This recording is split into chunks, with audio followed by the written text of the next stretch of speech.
형부. 저 사실은 영호씨 모르게 형부를 마음에 품어온 지 오래됐어요. 평생을 함께한 친구의 등 뒤에 서서 그 그림자를 밟는다는 게 얼마나 서늘하고 무서운 죄악인지 65평생을 성실하게 살아왔다고 자부했던 저는 그날 처음으로 깨닫게 됐어요. 저는 그저 은퇴한 평범한 공무원 박철수입니다. 남들처럼 젊은 시절에는 가족을 위해 앞만 보고 달렸고 이제는 아내와 함께 조용한 노후를 보내는 어디서나 볼 수 있는 그런 사람 말이에요. 제 인생에 이렇게 감당 못할 파도가 몰아칠 거라고는 상상조차 해본 적이 없었죠. 그 지독한 불행의 시작은 제가 세상에서 가장 믿었던 단 한 명의 친구, 바로 그 친구의 아내에게서 시작됐습니다. 제 이야기를 시작하기 전에 혹시 괜찮으시다면 구독과 좋아요 한 번씩만 눌러주시면 정말 큰 힘이 될 것 같아요. 저에게는 40년 지기 친구 김영호라는 녀석이 있어요.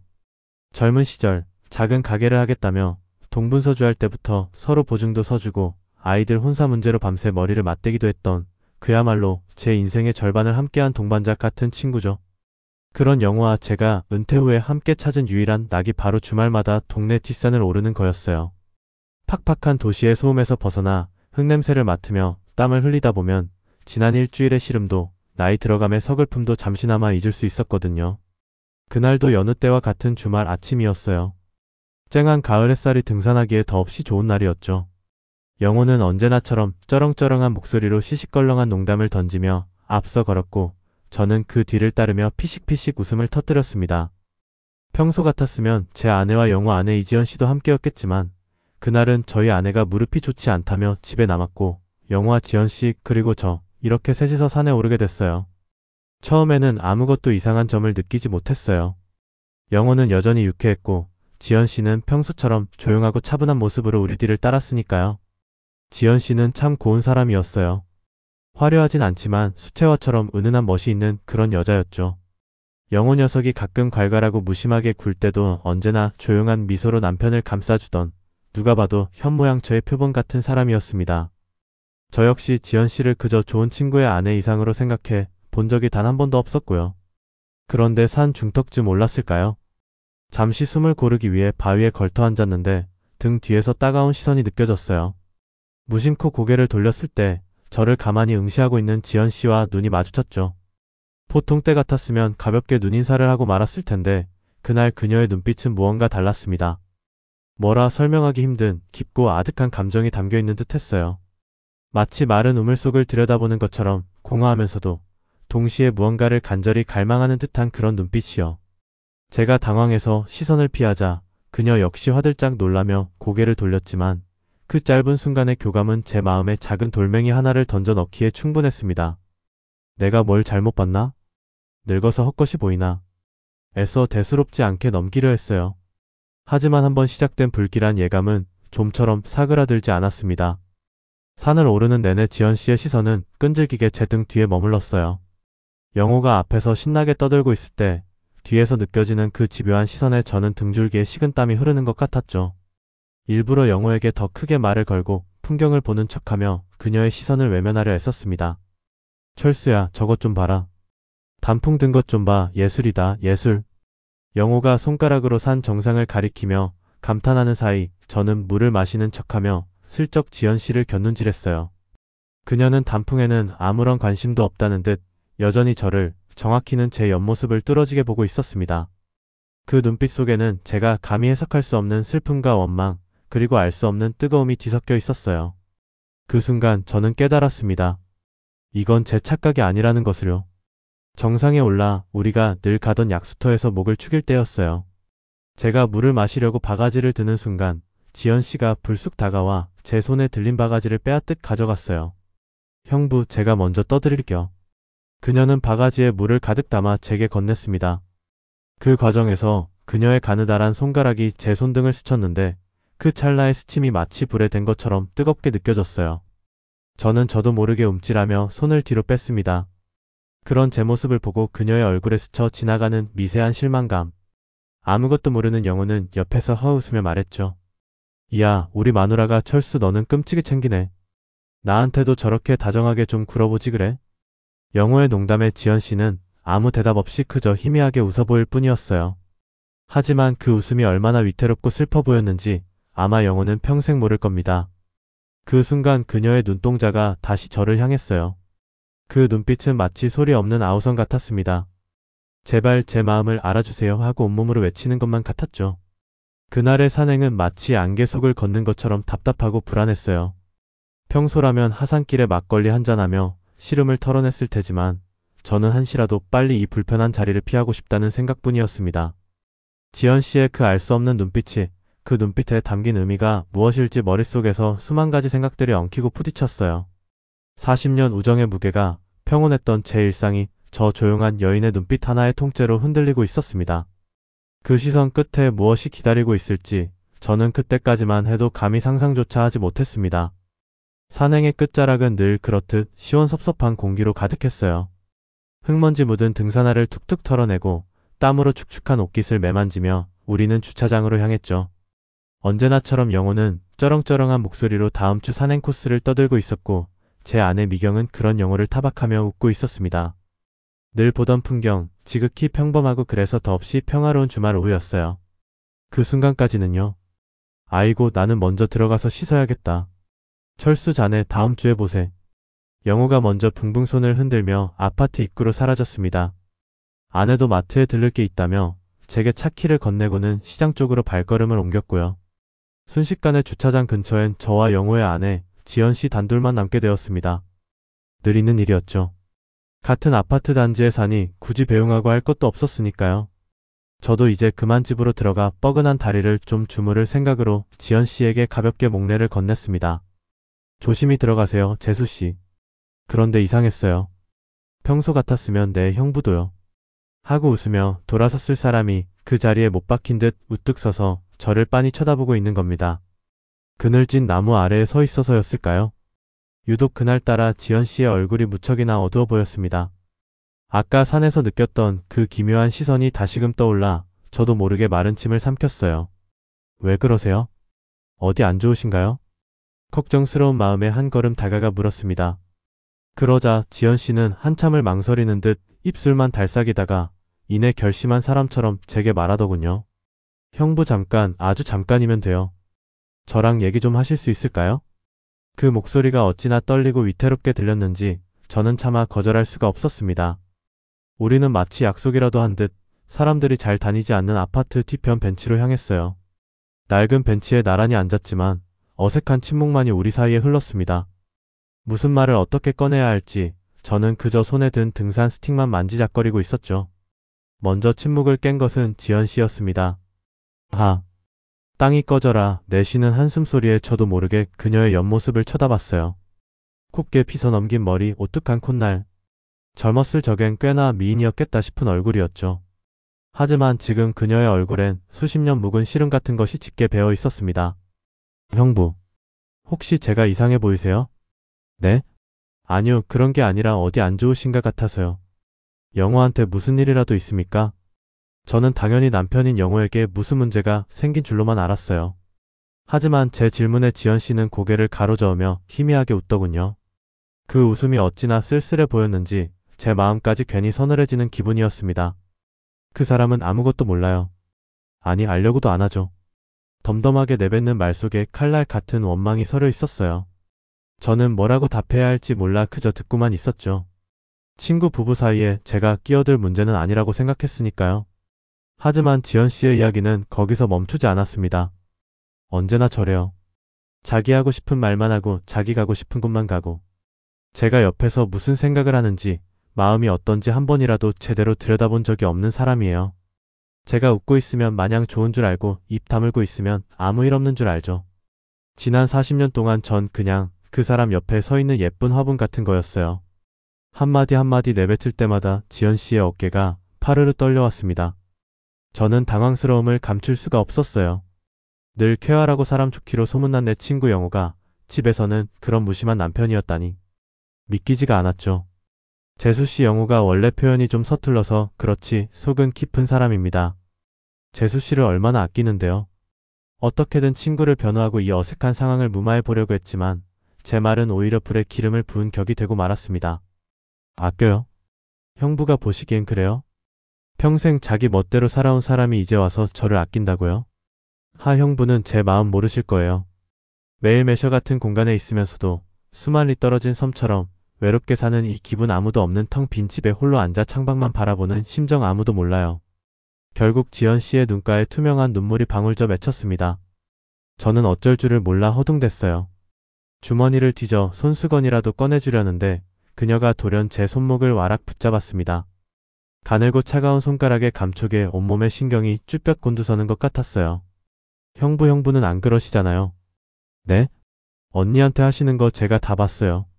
산에 오를 때 힘들어하면 뒤에서 묵묵히 밀어주시고 물 마실 때마다 먼저 뚜껑 열어서 챙겨주시고 늘 따뜻하시잖아요. 그런 사소한 것 하나하나가 얼마나 부러웠는지 아세요? 그녀의 시선이 집요하게 저를 파고들었습니다. 저는 마치 발가벗겨진 사람처럼 온몸이 달아오르고 숨이 막혀왔어요. 이건 아니냐, 이러면 안 된다고 머릿속에서 경고음이 울려 퍼졌습니다. 친구의 아내, 그것도 내 평생에 버신 영호의 아내에게 이런 눈빛을 받아서는 안 되는 거였어요. 재수씨 이러지 마세요. 사람들이 보면 오해합니다. 어서 일어나세요. 저는 붙잡힌 손목을 빼내려 했지만 지연씨는 오히려 더 세게 손을 쥐며 제게 애원하듯 말했습니다. 그녀의 뜨거운 눈물이 제 손등 위로 툭 하고 떨어졌어요. 저 정말 더는 못 참겠어요, 형부. 이렇게 살다가는 정말 숨이 막혀서 죽어버릴 것 같아요. 제게도 따뜻한 말 한마디 해줄 사람이 필요해요. 제 이야기를 들어주고 제 아픔을 알아줄 사람이 딱 한 사람이라도 있었으면 좋겠어요. 그녀의 흐느낌 섞인 목소리가 제 심장을 어지럽게 두드렸습니다. 평생을 성실하게 도리를 지키며 살아왔다고 자부했는데 단 한 번도 금을 넘는다는 상상조차 해본 적 없었는데 낯선 설렘과 짙은 죄책감이 한데 뒤섞여 제 안에서 소용돌이치기 시작했습니다. 바로 그때 지연 씨의 입에서 제 평생을 뒤흔들 한마디가 터져나왔습니다. 사실 아주 오래전부터 제가 지켜보고 제 마음속에 담아두었던 사람은 형부였어요. 지연 씨의 어깨는 가늘게 떨리고 있었어요. 어스름한 저녁 공원 가로등 불빛 아래 그녀의 얼굴은 젖어 있었죠. 평생을 성실하게 남들 보기에 부끄럽지 않게 살아왔다고 자부했는데 제 앞에선 친구의 아내가 울고 있었어요. 저 때문에, 저를 향한 마음 때문에요. 머릿속이 텅 비어버린 것 같았습니다.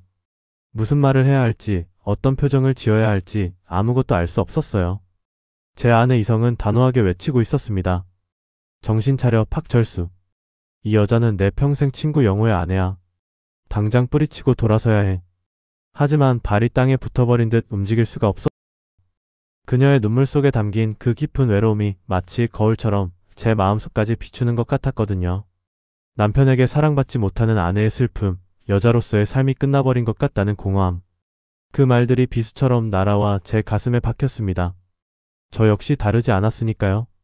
은퇴 후 아내 미경과의 사이엔 그저 무덤덤한 의무감만이 남아있었죠. 대화는 줄었고 서로의 눈을 마주하는 일도 드물어졌어요. 텅 빈 집 안에서 각자의 방을 지키는 가장 가까운 하숙인이나 다름없었죠. 제가 데려다 드릴게요. 밤이 늦었어요. 목소리가 형편없이 잠겨 나왔어요. 이게 제가 할 수 있는 최선이었습니다. 일단 이 자리를 피해야 한다는 생각뿐이었죠. 지연 씨는 말없이 고개를 끄덕이고 제 차 조수석에 올라탔습니다. 차 안에는 무거운 침묵만이 흘렀어요. 라디오를 켤 생각도 다른 말을 꺼낼 엄두도 나지 않았습니다. 어색한 공기 속에서 그녀의 옅은 샴푸 향만이 아찔하게 제 코끝을 맴돌았죠. 그녀의 집 앞에 차를 세웠지만 지연 씨는 내릴 생각을 하지 않았어요. 그저 정면의 아파트 현관을 멍하니 바라볼 뿐이었습니다. 그 시선 끝에 어떤 절망이 담겨 있는지 저는 차마 묻지 못했어요. 한참의 침묵 끝에 그녀가 입을 열었습니다. 들어가기 싫어요, 형부. 저길 들어가면 전 또 아무것도 아닌 사람이 되거든요. 영호 씨한테 저는 그냥 보이지 않는 공기 같은 사람이에요. 밥 해주고 빨래 해주는 고맙다는 말 한마디 없는 그런 사람. 그녀의 목소리가 물기에 젖어들기 시작했어요. 그런데 형부랑 있으면 제가 살아있는 것 같아요. 형부가 제 눈을 봐줄 때, 제 이야기에 고개를 끄덕여줄 때 잊고 살았던 제 모습이 생각나요. 저도 한때는 사랑받고 싶었던 여자였다는 걸요. 그 순간 무언가 제 안에서 무너져 내리는 기분이었습니다. 친구에 대한 의리, 사회적인 체면, 제 평생을 지탱해온 단단한 도덕률 같은 것들이 와르르 소리를 내며 금이 가기 시작했어요. 그녀의 외로움이 전염병처럼 제게로 옮겨 붙는 것만 같았습니다. 형부. 지연 씨가 제 쪽으로 몸을 돌렸어요. 어둠 속에서도 그녀의 눈빛이 절박하게 빛나고 있었습니다. 딱 한 번만, 정말 딱 한 번만요. 그건 악마의 속삭임이었습니다. 달콤하고 치명적이며 거부할 수 없는 유혹이었죠. 안 된다는 걸 알면서도 제 심장은 통제불능으로 뛰기 시작했어요. 제 입에서 어떤 대답이 나가기도 전에 그녀의 손이 제 손등 위로 조심스럽게 포개졌습니다. 따뜻하면서도 미세하게 떨리는 그 손길에 제 안에 남아있던 마지막 이성의 끈이 툭 하고 끊어지는 소리가 들리는 듯 했습니다. 제 평생의 친구 영호의 얼굴이 눈앞에 아른거렸어요. 철수야. 하며 넉살 좋게 웃던 그 얼굴이요. 그리고 제 아내 미경의 무심한 얼굴도 스쳐 지나갔습니다. 하지만 그 모든 생각들은 지연 씨의 눈물 어린 눈빛 앞에서 힘을 잃고 쓰러져 갔습니다. 지금 이 순간 제 눈앞에는 오직 상처받고 외로운 한 여자만이 존재할 뿐이었어요. 그리고 그 여자를 위로해주고 싶다는 어리석고 위험한 충동이 제 모든 것을 집어삼키고 있었습니다. 저는 더 이상 아무 말도 하지 않았어요. 그저 천천히, 아주 천천히 그녀의 손을 마주 잡았을 뿐입니다. 그 밤 우리는 차마 입에 담을 수 없는 선을 넘고 말았습니다. 한순간의 동정과 잘못된 연민이 불러온 파국이었죠. 친구의 아내를 품에 안은 저는 더 이상 어제의 박철수가 아니었습니다. 그녀를 내려주고 집으로 돌아오는 길은 마치 지옥 같았어요. 가슴을 짓누르는 죄책감에 숨조차 제대로 쉴 수 없었죠. 번쩍이는 네온사인과 스쳐 지나가는 자동차 불빛들이 저의 추악한 비밀을 비우는 것만 같았습니다. 익숙한 아파트 주차장에 차를 세우고 한참을 내리지 못했어요. 핸들 위에 엎드려 제 자신을 얼마나 자책했는지 모릅니다. 현관문 도어록을 여는 소리가 그날따라 유난히 크게 느껴졌습니다. 거실엔 불이 꺼져 있었고 아내는 이미 잠자리에 든 모양이었어요. 저는 도둑처럼 발소리를 죽여 안방으로 들어갔습니다. 곤히 잠든 아내의 얼굴을 보는 순간 심장이 철렁 내려앉았어요. 40년을 함께 살아온 이 사람을 저는 오늘 완벽하게 기만했습니다. 잠든 아내의 옆에 조용히 눕자 제 몸에서 희미하게 남아있는 지연 씨의 향기가 느껴지는 것 같아 소름이 돋았습니다. 저는 그날 밤 뜬 눈으로 밤을 새워야 했습니다. 평생의 우정과 40년의 결혼 생활, 그리고 제 남은 인생 전부를 송두리째 흔들어버린 그날 밤의 무게를 온몸으로 견뎌내면서요. 돌이킬 수 없는 강을 건넜다는 것을 저는 뼈저리게 실감하고 있었습니다. 그날 이후 세상의 모든 소리가 달라진 것 같았어요. 아침을 깨우는 새소리는 비명처럼 들렸고 무심코 튼 텔레비전 속 연인들의 웃음소리는 저를 조롱하는 것만 같았죠. 하룻밤 사이 제가 알던 세상은 온데간데 없이 사라지고 낯설고 서늘한 세상에 저 혼자 덩그러니 남겨진 기분이었습니다. 잠을 설친 탓에 머리는 깨질 듯 아프고 속은 무거운 돌덩이라도 얹은 듯 답답했어요. 바로 그때였어요. 손에 들고 있던 휴대폰이 요란하게 울리기 시작한 게 화면에 뜬 이름 세 글자 김영호. 제 평생의 친구. 그 이름을 보는 순간 심장이 발밑까지 곤두박질 치는 것 같았어요. 어제까지만 해도 세상에서 가장 반가웠을 그 이름이 오늘은 사형 선고처럼 느껴졌습니다. 차마 받지 못하고 쩔쩔매고 있는데 벨소리가 끊기고 잠시 후 문자가 도착했어요. 철수야, 오늘 오후에 시간 괜찮나? 공원에서 바둑이나 한판 두세. 아무것도 모르는 친구의 천진한 제안에 저는 그만 숨이 턱 막히고 말았어요. 거절할 마땅한 핑계가 떠오르지 않았습니다. 여기서 피하는 모습을 보이면 오히려 더 큰 의심을 살 수도 있겠다는 어리석은 계산까지 들었죠. 떨리는 손으로 간신히 그러자 답장을 보냈어요. 약속 장소로 가는 내내 수십 번도 더 되돌아가고 싶었어요. 무슨 낯으로 그 친구의 얼굴을 봐야 할까? 그 맑은 눈을 마주하고 태연하게 웃을 수 있을까? 제 안에서 수많은 제가 서로 멱살을 잡고 싸우는 것 같았어요. 평생을 성실하게 살아왔다고 자부했던 박철수는 어디로 가고 친구를 배신한 추악한 껍데기만 남은 걸까요? 공원 벤치에 먼저 도착해 저를 기다리던 영호는 저를 보자마자 어린아이처럼 손을 흔들며 환하게 웃었어요. 그 순수한 웃음이 날카로운 비수가 되어 제 심장을 꿰뚫는 것 같았습니다. 어이 박서방. 뭘 그리 꾸물거려. 오늘 아주 제대로 한 수 보여주려고 내가 밤새 복귀하고 왔다고. 영호는 너스레를 떨며 제 어깨를 툭 쳤어요. 그 손길이 닿는 순간 저는 저도 모르게 움찔하며 몸을 피하고 말았죠.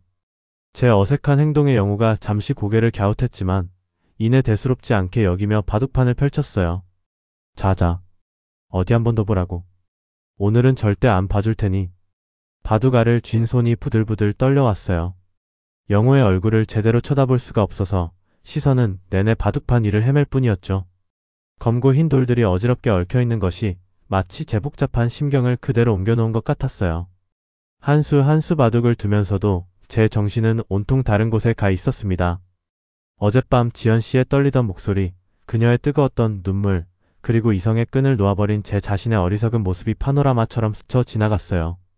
그때마다 심장이 철렁 내려앉아 바둑돌을 놓을 자리를 찾지 못하고 허공에서 손을 헤매기 일쑤였죠. 철수야, 너 오늘 무슨 일 있냐? 왜 이렇게 넋이 나가 있어? 평소답지 않게 자꾸 악수를 두네. 영호의 걱정스러운 목소리에 퍼뜩 정신이 들었어요. 저는 애써 태연한 척 웃으며 둘러댔습니다. 아니야. 어제 잠을 좀 설쳤더니 정신이 없네. 몸이 안 좋으면 말을 하지 그랬어. 괜히 나 때문에 억지로 나왔구먼. 그나저나 자네 요즘 안색이 영 안 좋아 보여. 집사람도 그러더라고. 철수 아저씨 얼굴이 많이 상한 것 같다고 걱정하던데. 집사람이라는 단어가 제 귀에 대모처럼 박혔어요. 지연 씨가 제 걱정을 했다는 말에 죄책감과 함께 알 수 없는 야릇한 감정이 뒤섞여 심장이 미친 듯이 뛰기 시작했습니다. 아무것도 모르는 영호는 그저 아내의 다정한 마음을 전하려는 것뿐인데 저는 그 말 속에서 저와 지연 씨만이 아는 비밀의 무게를 느끼고 있었던 거예요. 그때였어요. 영호가 뜬금없이 이런 말을 꺼냈습니다. 그런데 말이야. 요즘 우리 집사람이 좀 이상해. 통 기운도 없고 말수도 줄어서 걱정했는데 어제 산에 다녀오고 나서는 웬일로 얼굴이 환해졌더라. 꼭 무슨 좋은 일이라도 생긴 사람처럼 말이야. 역시 사람은 자연을 좀 봐야 해. 자네랑 같이 산에 다녀오면 꼭 저렇게 기분이 좋아져서 오더라고. 역시 내 친구밖에 없다니까. 영호는 허 웃으며 제 어깨를 다시 한번 두드렸어요. 저는 그 순간 숨을 쉬는 법을 잊어버린 사람처럼 멍하니 굳어버렸습니다. 친구의 순수한 신뢰가 그 어떤 비난과 욕설보다도 더 아프게 제 가슴을 후벼 팠어요. 김영호. 이 바보 같은 친구야. 자네 아내가 왜 기분이 좋아졌는지 그 이유를 알게 되면 자네는 어떤 표정을 지을까? 저는 차마 그 뒷말을 들을 수가 없어서 급히 자리에서 일어났습니다. 나 급한 일이 생각나서 먼저 좀 가봐야겠다. 미안하다, 영호야. 그래, 무슨 일인데 그래? 당황한 영호의 목소리를 뒤로하고 저는 도망치듯 공원을 빠져나왔어요. 심장은 터질 것 같았고 등줄기에서는 식은땀이 흘러내렸죠. 친구의 얼굴을 마주하는 것이 이토록 끔찍한 고문일 줄은 꿈에도 몰랐습니다. 그날 이후 영호에게서 전화가 걸려오거나 동네에서 우연히 마주칠 때마다 저는 가슴이 철렁 내려앉는 경험을 반복해야만 했어요. 친구라는 이름의 울타리가 제게는 이제 숨막히는 감옥이 되어버린 겁니다. 비밀의 무게는 생각보다 훨씬 더 무거웠고 그 무게는 저뿐만 아니라 제 주변의 모든 것을 서서히 짓누르기 시작하고 있었어요. 사람의 마음이라는 게 참 간사하더군요. 지연 씨와의 은밀한 만남이 깊어질수록 영호를 마주할 때마다 온몸을 찌르는 듯한 죄책감에 시달렸지만 그 감정은 지연 씨의 따뜻한 손길 한 번에 눈 녹듯 사라지곤 했어요. 저는 그렇게 제 자신을 속이고 친구를 속이고 그리고 제 아내를 속이며 위태로운 하루하루를 보내고 있었습니다. 평생을 무뚝뚝하고 현실적인 사람으로만 알았던 제 아내. 40년을 함께 살았지만 아내는 제게 늘 어려운 존재였어요. 살가운 말 한마디 건네는 법이 없었고 웬만한 일에는 눈 하나 깜짝하지 않는 사람이었죠. 그래서였을까요? 저는 아내가 저의 이런 아슬아슬한 변화를 전혀 눈치채지 못할 거라고 어리석은 확신을 하고 있었던 것 같습니다. 변화는 아주 사소한 것에서부터 시작됐어요. 평생을 등산복 아니면 달아빠진 면바지만 고집하던 제가 어느 날부터인가 외출 전에 거울을 보는 시간이 길어졌습니다. 머리도 한 번 더 빗어 넘기고 몇 년간 거들떠보지도 않던 낡은 향수병을 찾아 먼지를 닦아내기도 했죠. 그날도 산에 간다는 핑계로 지연 씨를 만나러 나서던 참이었어요. 현관에서 신발을 신는데 소파에 앉아 묵묵히 뜨개질을 하던 아내가 무심한 듯 한마디 툭 던지더군요. 웬일이래요. 뒷산 마실 가면서 10년은 젊어지셨네. 순간 심장이 쿵 하고 내려앉는 것 같았어요. 저는 애써 태연한 척 웃으며 대꾸했죠. 무슨 소리야. 그냥 날이 좋아서 기분 좀 내본 거지. 기분 좋은 일이라도 있어요? 얼굴에 웃음꽃이 폈네 아주. 아내의 말은 가시가 돋친 것 마냥 제 심장을 파고들었어요. 평소 같았으면 그냥 지나쳤을 아내의 말 한마디 한마디가 그날따라 전부 저를 향한 칼날처럼 느껴졌습니다. 저는 서둘러 등을 보이며 현관문을 나섰어요. 등 뒤로 아내의 날카로운 시선이 따갑게 박히는 것만 같았습니다. 그날 이후로 아내의 보이지 않는 감시망은 점점 더 저를 옥죄어왔어요. 한 번은 지연 씨와 짧은 통화를 하고 있는데 어느새 아내가 귀신같이 제 등 뒤에 서 있더군요. 화들짝 놀라 전화를 끊는 제 모습을 아내는 아무 말 없이 그저 빤히 쳐다보기만 했습니다. 그 침묵이 천마디의 질책보다 더 무섭고 두려웠어요. 누구 전화인데 그렇게 놀라요? 아니 그냥 스팸 전화야. 하도 귀찮게 하길래. 저는 버벅거리며 둘러댔지만 제 이마에 송골송골 맺힌 식은땀까지 감출 수는 없었습니다. 아내는 더 이상 묻지 않았어요. 그저 의미를 알 수 없는 한숨을 한 번 내쉬고는 자기 방으로 들어가 버렸죠. 그날 밤 저는 뜬 눈으로 밤을 새워야만 했습니다. 결정적인 사건은 며칠 뒤에 터지고 말았어요. 지연 씨를 만나고 돌아온 날이었습니다. 그날따라 지연 씨가 유독 제게 어리광을 부리며 안겨왔고 평소보다 조금 늦게 집으로 돌아오게 됐죠. 피곤한 몸을 이끌고 욕실로 들어가 씻고 나오는데 빨래 바구니에 벗어둔 제 셔츠를 들고 서 있는 아내와 눈이 마주쳤습니다. 아내의 표정은 그 어느 때보다도 차갑게 굳어 있었어요. 여보, 이 냄새 뭐예요? 아내는 제 셔츠 깃을 코에 대고 냄새를 맡고 있었어요. 제 심장은 그 순간 그대로 멈춰버리는 줄 알았습니다. 지연 씨의 은은한 화장품 냄새가 분명 셔츠에 배어 있었을 테니까요. 머릿속이 하얘지고 무슨 말을 해야 할지 도무지 떠오르지 않았습니다. 무슨 냄새가 난다고 그래? 모르시겠어요? 아주 낯선 여자 향수 냄새인데 내가 쓰는 것도 아니고.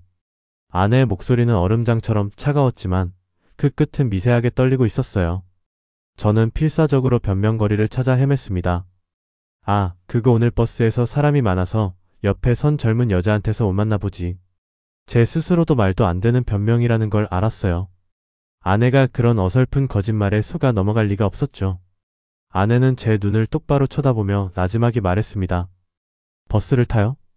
평생 차 막힌다고 버스라면 질색하던 사람이? 더 이상 변명할 말이 없었어요. 아내는 제 셔츠를 빨래 바구니에 던지듯 내려놓고는 저를 지나쳐 안방으로 들어갔습니다. 저는 그 자리에 못 박힌 듯 한참을 서 있어야만 했어요. 그날 밤 아내는 제게 등을 돌리고 누웠습니다. 수십 년을 함께 자면서도 단 한 번도 그런 적이 없던 사람이었어요. 어색하고 무거운 침묵이 방 안을 가득 채웠습니다. 숨소리조차 내기 힘들었어요. 한참의 시간이 흐른 뒤 아내가 등을 돌린 채로 조용히 입을 열었습니다. 당신 요즘 낯설어요. 그 한마디에 온몸의 피가 차갑게 식는 것 같았습니다. 꼭 다른 사람 같아요. 내가 알던 박철수라는 사람이 아닌 것 같다고. 여보, 그게 무슨 소리야. 내가 뭐 어쨌다고 그래. 내 눈을 똑바로 보고 말해봐요. 요즘 당신 나한테 숨기는 거 없어요? 밖에서 무슨 짓을 하고 다니는 거예요? 아내의 목소리는 더 이상 질문이 아니었어요. 모든 것을 알고 있다는 확신에 찬 목소리였습니다. 40년 넘게 곁을 지켜온 아내의 직감은 그 어떤 증거보다도 날카롭고 정확했어요. 저는 차마 고개를 돌려 아내의 얼굴을 마주할 용기가 나지 않았습니다. 그저 입술만 달싹이다가 결국 아무 말도 하지 못했어요.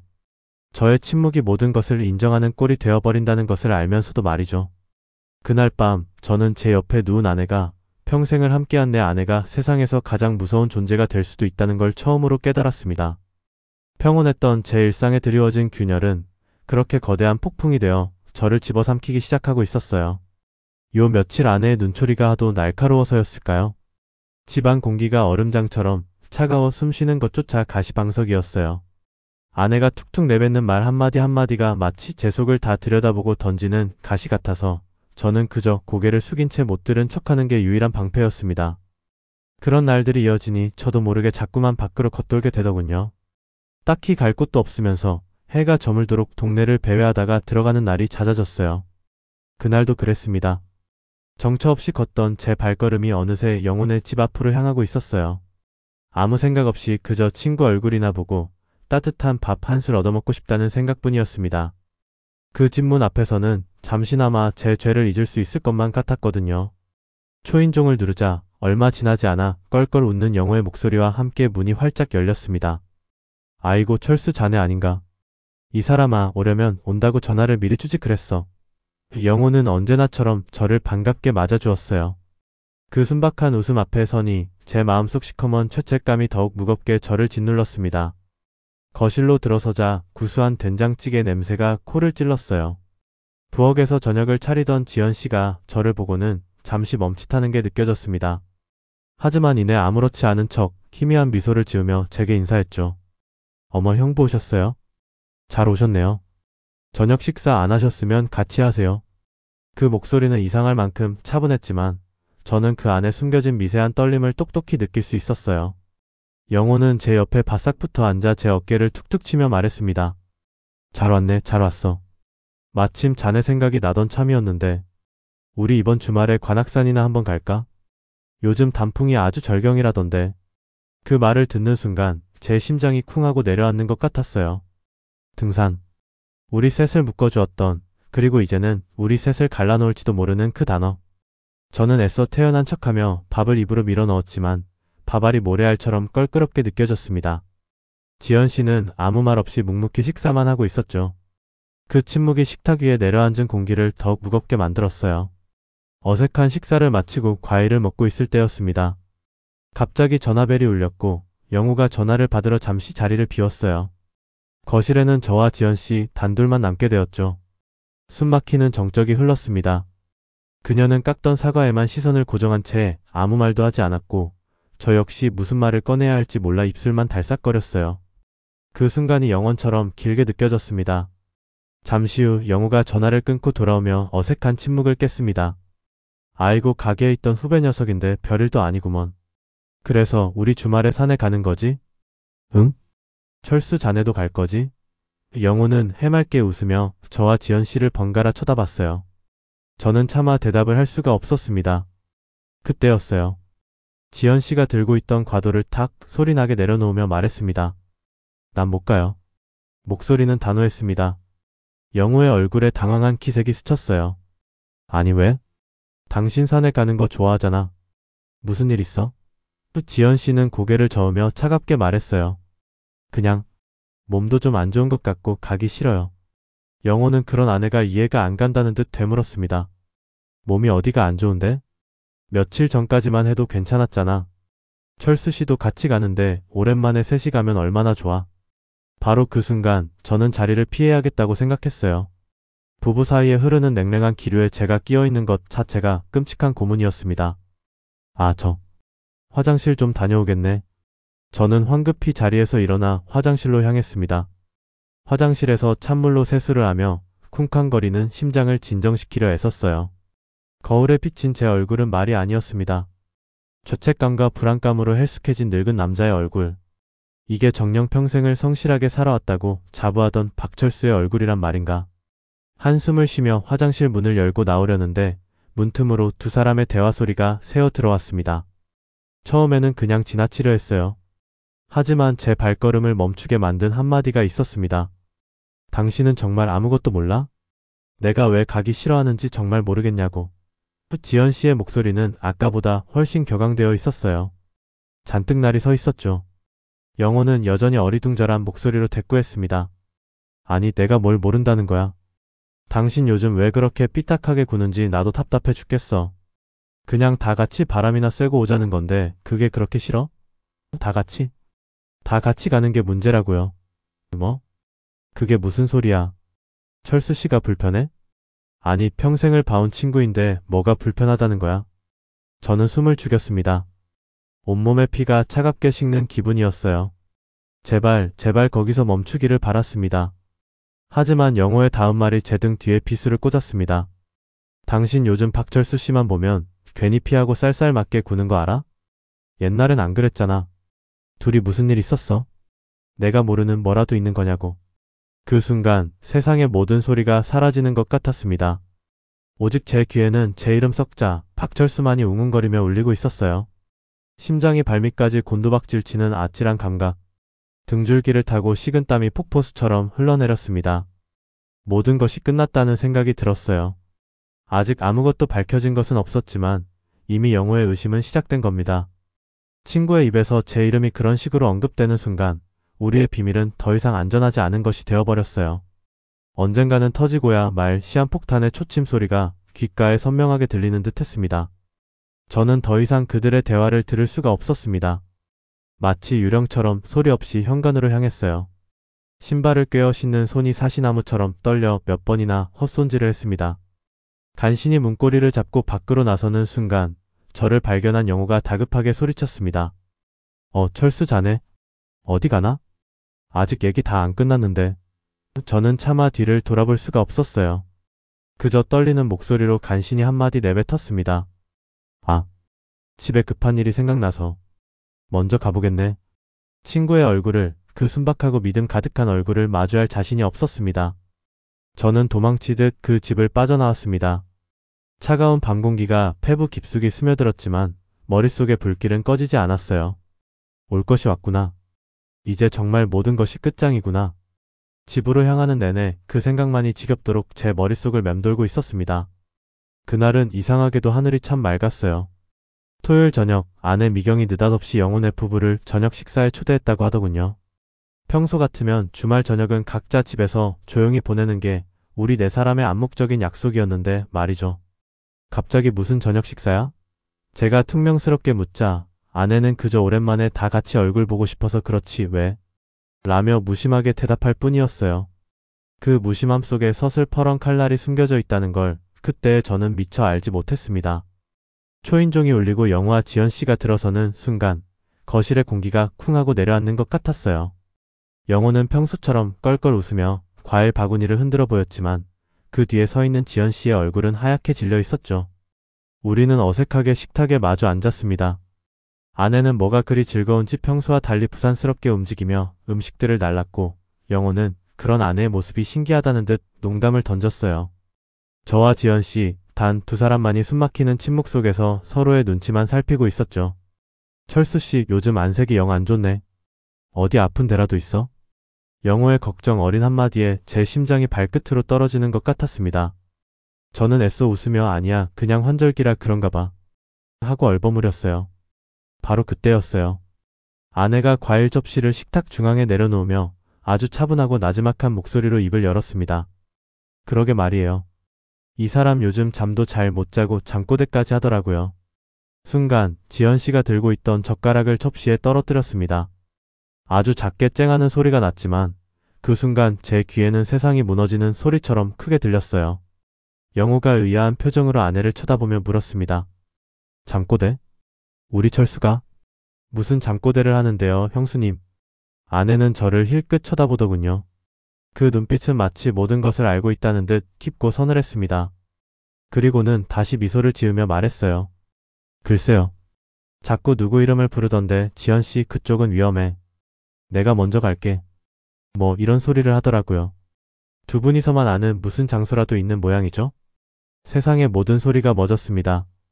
영우의 얼굴에서 웃음기가 순식간에 사라졌어요. 그는 천천히 고개를 돌려 지연씨를 그리고 저를 번갈아 쳐다봤습니다.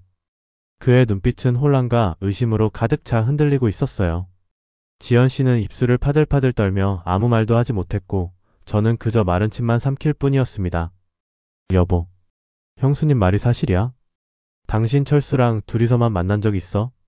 영호의 목소리는 칼날처럼 날카롭게 제 가슴을 파고들었습니다. 지연씨는 끝내 고개를 숙인 채 어깨를 들썩이기 시작했어요. 그 작은 흐느낌이 그 어떤 변명보다도 더 확실한 대답이었습니다.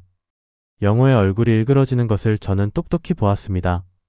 평생을 함께한 친구의 얼굴에서 제가 한 번도 본 적 없는 낯선 분노와 처절한 배신감이 불꽃처럼 타오르고 있었어요.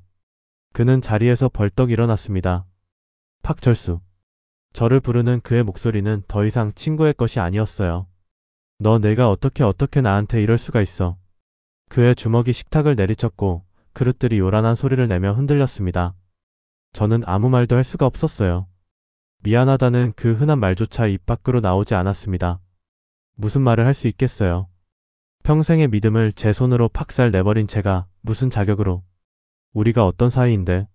내 하나밖에 없는 친구라고 내 식구라고 생각했던 내가. 내 아내랑. 영호는 말을 잇지 못하고 거친 숨을 몰아쉬었어요. 그의 눈에는 눈물이 그렁그렁 맺혀 있었습니다. 그 모습을 지켜보던 아내 미경이 자리에서 일어나 제 앞에 섰습니다. 그녀는 저를 원망스럽게 바라보며 말했어요.